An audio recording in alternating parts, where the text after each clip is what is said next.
Saturday mini vlog பார்க்கலாமா? லஞ்சுக்கு நான் ரெடி பண்ண போறது தட்டாம்பயிர் புளிக்குழம்பு. நான் முருங்கைக்காய் கத்திரிக்காய் போட்டு எங்க வீட்டு ஸ்டைல்ல தான் புளிக்குழம்பு செய்ய போறேன். எங்க வீட்டுல இருக்கவங்களுக்கு பயிர் குழம்புனா ரொம்ப பிடிக்கும். எல்லாருமே நல்லா சாப்பிடுவாங்க. இந்த தட்டாம்பயிர் புளிக்குழம்புலாம் வச்சு நான் என் ஹஸ்பண்டுக்கு புளிக்குழம்பு அவ்வளவா பிடிக்காது. அவருக்கு மீன் குழம்பு தான் புளிக்குழம்புல பிடிச்ச குழம்பு. வருஷத்துக்கு அப்புறமா இப்பதான் நான் தட்டாம்பயிர் புளிக்குழம்பே வைக்கிறேன்னா பாருங்க. மார்க்கெட் போய் தட்டாம்பயிறு தேடி வாங்கிட்டு வந்தேன். கருவாடோட சேர்த்து சூப்பரா புளிக்குழம்பு செஞ்சாச்சு. வாசம் வீடு முழுக்க. அம்மா எப்பயுமே புளிக்குழம்புனா கீரை, எக்கு, அப்பளம் எல்லாம் கட்டாயமா வைப்பாங்க. இப்ப நான் சிம்பிளா தான் பண்ண போறேன். இத்தனை வெரைட்டி பண்ணா எங்க வீட்டுல மீந்து தான் போகும். வெஜ் சமையல்னா 10 நாளா ஃப்ரிட்ஜ்ல வெயிட் பண்றதுக்கு தயாரா இருக்கும்.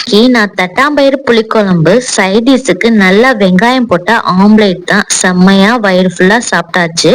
உங்களுக்கு எந்த மாதிரி புளிக்குழம்பு பிடிக்கும்னு கமெண்ட் செக்ஷன்ல சொல்லுங்க. ரெசிபி வேணும்னா கமெண்ட் பண்ணுங்க. வீடியோ பிடிச்சிருந்துச்சுன்னா லைக் அண்ட் சப்ஸ்கிரைப் மறந்துடாம பண்ணிருங்க.